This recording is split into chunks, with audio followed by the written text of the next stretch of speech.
और खबर इस वक्त महाराष्ट्र से आ रही है। शिवसेना के मुखपत्र सामना के संपादकीय में मुख्यमंत्री देवेंद्र फडणवीस के नए साल के मौके पर गढ़चिरौली दौरे की जमकर तारीफ यहां पर की गई है। सामने में लिखा गया है, मुख्यमंत्री देवेंद्र फडणवीस ने नए साल में काम की शुरुआत की और इसके लिए उन्होंने गढ़चिरौली जिले को चुना है।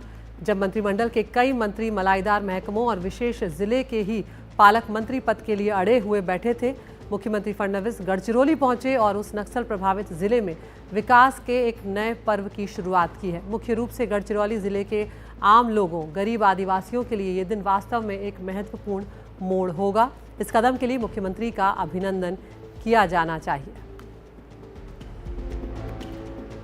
तो क्या क्या इस सामना के संपादकीय में लिखा है, आपको ये बता देते हैं। गढ़चिरौली दौरा जो है उसकी यहाँ पर जमकर तारीफ की गई है। नए साल पर फडणवीस ने ये दौरा किया था और इसमें ये बात खास तौर से लिखी हुई है कि जब कई मंत्री मलाईदार महकमों के लिए अड़े हुए थे, फडणवीस ने विकास के नए पर्व की यहाँ पर शुरुआत की है। तो ये बड़ा हैरान करने वाला मामला है, क्योंकि उद्धव ठाकरे की जो शिवसेना है उसका है ये मुखपत्र सामना, और उसके संपादकीय में देवेंद्र फडणवीस की तारीफ लिखी गई है। उसमें लिखा है कि गढ़चिरौली जिले की जनता के लिए महत्वपूर्ण मोड़ और इसके लिए मुख्यमंत्री का अभिनंदन किया जाना चाहिए।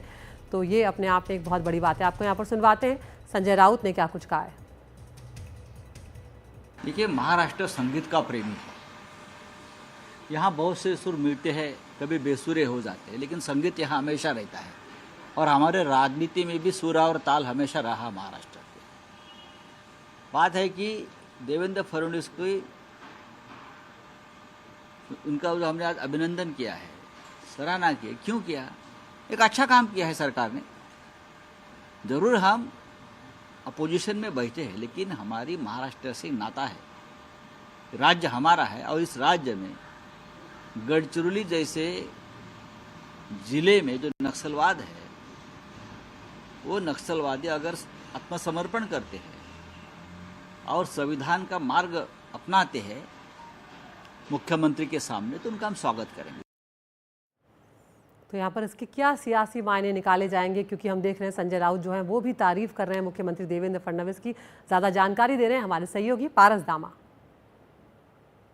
जी बिल्कुल, सुर तो बदलते हुए नज़र आ रहे हैं, क्योंकि हमने लगातार देखा है पिछले कुछ वर्षों में, जैसे ही शिवसेना दो टुकड़ों में बटी थी, तब से ही संजय राउत जो कि शिवसेना उद्धव बाला साहब ठाकरे के वरिष्ठ नेता हैं, वो लगातार टारगेट कर रहे थे भारतीय जनता पार्टी को। हमने देखा है कि किस तरीके से कटाक्ष किए जाते थे, किस तरीके से इल्ज़ाम लगाए जाते थे और किस तरीके से जो है अपनी राजनीति चमकाई जाती थी। ऐसे में इस तरीके का बयान काफ़ी चीज़ें बयां करता है।